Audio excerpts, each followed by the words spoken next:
So, shallow fry muna ang chicken, mga sisi.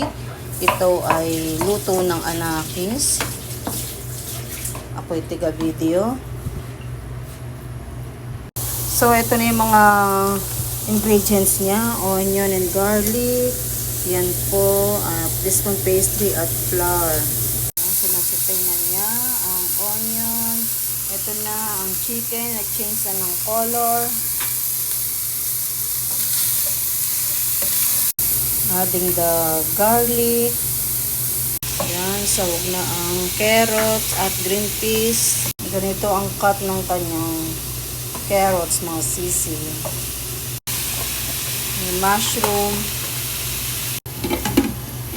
Konting fish sauce. Yan, we put the small water, mga sisi. So, yung pastry, mga sisi, stop natin dito. At prepare na ang ating oven. Ayan, ang temperature.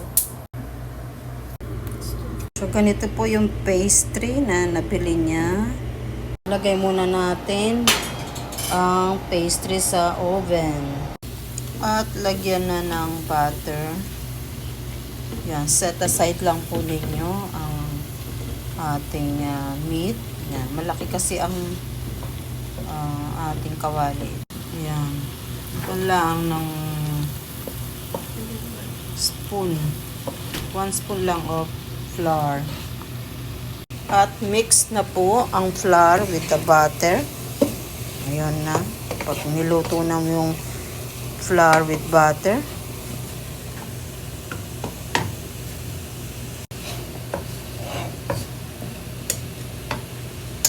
Sweet paprika. At milk. Yan. Depende sa inyo mga sisi kung paano kayo tansya-tansya lang.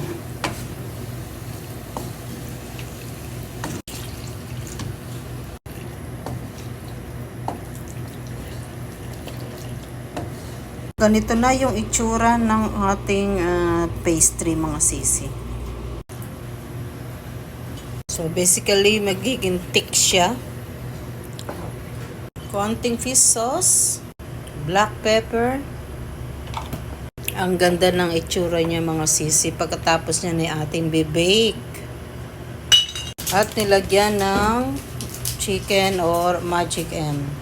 At tikman na natin. Creamy. Yummy. So, ayan na mga sis. Sakto lang pala.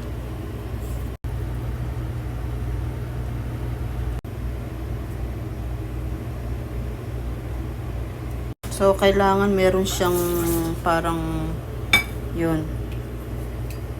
Huwag full. May distance.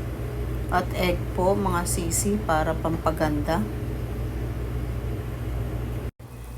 Ayan mga sisi, tapos na ang ating chicken pie. Thank you for watching and stay healthy everyone. Sana po nagustuhan ninyo ang itong aking food for today.